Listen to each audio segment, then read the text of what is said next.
नमस्कार। आज हम एक ऐसी घटना पर बात करें जो इंदौर के पास हुई है और सच कहूं तो काफी परेशान करने वाली है।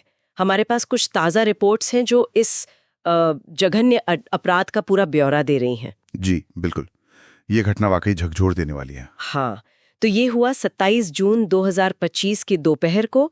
इंदौर जिले में एक गांव है ककरियापाल, वहां की ये घटना है। इसमें एक पति ने, ऐसा आरोप है कि अपनी ही पत्नी की हत्या कर दी। और बात सिर्फ यहीं खत्म नहीं हुई। नहीं, बिल्कुल नहीं। इसके बाद उसने सबूत मिटाने की जो कोशिश की है वो बहुत भयानक है। हुआ ये कि 29 साल का है ये आदमी, धर्मेंद्र चंद्रवाल। आरोप है कि उसने अपनी 27 साल की पत्नी पूजा, उस पर तलवार से हमला किया। तलवार से? हाँ, ये अपने आप में ही बहुत क्रूर लगता है ना? और जैसा आपने कहा, बात यही नहीं रुकी। इसके बाद आरोप है कि वो शव को गांव के शमशान घाट ले गया। अच्छा?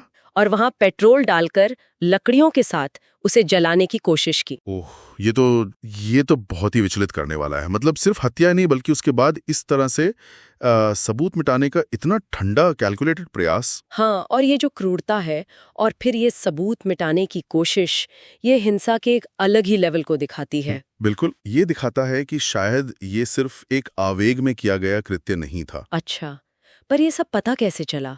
गांव वालों का इसमें बड़ा रोल रहा है ना? जी हाँ, बिल्कुल। रिपोर्ट्स के मुताबिक आसपास के कुछ गांव वालों ने शमशान की तरफ से कुछ शोर सुना, शायद कुछ हलचल देखी। हाँ। और जब वो वहां पहुंचे तो उन्होंने धर्मेंद्र को चिता में आग लगाते हुए देखा। और उन्होंने फिर देर नहीं की? नहीं, उन्होंने फौरन पुलिस को इत्तला दी। ये गांव वालों की, आप कह सकते हैं, सतर्कता थी जिसने इस मामले को उजागर कर दिया, वरना शायद पता भी नहीं चलता। सही कहा आपने, उनकी तुरंत कार्रवाई बहुत जरूरी थी। पुलिस भी मौके पर पहुंची और धर्मेंद्र को हिरासत में ले लिया। और वो तलवार और पेट्रोल का कैन? हाँ, वो भी पुलिस को वहीं से मिला है, ऐसा रिपोर्ट्स में कहा गया है।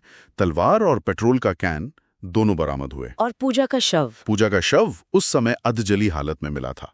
उसे फौरन अस्पताल ले जाया गया, लेकिन अफसोस, वहां डॉक्टरों ने उसे मृत घोषित कर दिया। बहुत दुखद है ये। अच्छा, पुलिस ने जब धर्मेंद्र से पूछताछ की तो उसने कोई वजह बताई? हाँ, पूछताछ में उसने जो कारण बताया वो शक से जुड़ा है। शक? किस तरह का शक? उसका कहना है कि उसे अपनी पत्नी पर अनैतिक कार्यों में शामिल होने का शक था, और इसी शक की वजह से अचानक गुस्सा आया और उसने ये भयानक कदम उठा लिया। अनैतिक कार्य, ये शब्द थोड़ा अस्पष्ट है, लेकिन मूल बात शक है। जी, शक। और ये दिखाता है कि कैसे शक और गुस्सा मिलकर इतने खतरनाक हो सकते हैं। पुलिस ने क्या धाराएं लगाई हैं इस मामले में? पुलिस ने भारतीय न्याय संहिता यानी BNS के तहत 2 गंभीर धाराएं लगाई हैं। एक तो है धारा 103 जो हत्या के लिए है। ठीक है। और दूसरी है धारा 238A। ये धारा सबूत मिटाने या झूठी जानकारी देने से जुड़ी है। अच्छा, तो ये धारा 238A का लगना क्या दिखाता है? मतलब ये क्यों महत्वपूर्ण है? देखिए, धारा 103 तो हत्या के लिए है ही, वो तो सबसे गंभीर अपराध है ही। लेकिन धारा 238A का लगना ये दिखाता है कि ये सिर्फ एक पल के गुस्से का नतीजा नहीं था, जिसके बाद शायद पछतावा हो, बल्कि अपराध करने के बाद उसे छुपाने की, सबूतों को नष्ट करने की एक सचेत कोशिश की गई। कानून की नजर में ये अपराध की गंभीरता को और बढ़ा देता है। मतलब ये दिखाता है कि उसे पता था कि उसने गलत किया है और वो उसे छुपाना चाहता था। बिल्कुल, ये सिर्फ गुस्से की बात नहीं रह जाती, फिर इसमें एक तरह की प्लानिंग या कहें कि अपराध के बाद की सोच शामिल हो जाती है।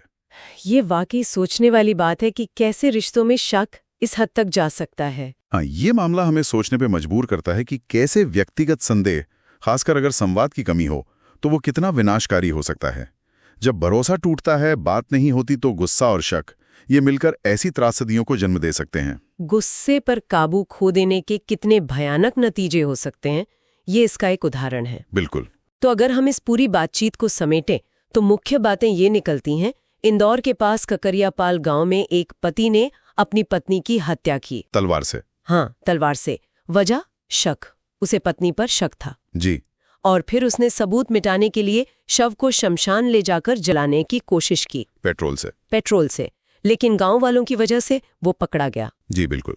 और ये घटना एक बहुत ही कठोर सच्चाई सामने लाती है कि कैसे शक और बेकाबू गुस्सा किसी इंसान को इतनी क्रूरता पर उतार सकता है। ये सवाल उठता है कि आपसी रिश्तों में विश्वास और संवाद का टूटना, ये कितना खतरनाक हो सकता है। हाँ, ये सिर्फ एक क्राइम स्टोरी नहीं है, ये रिश्तों के टूटने और संवादहीनता के परिणामों की भी कहानी है, एक चेतावनी की तरह। Thanks for watching.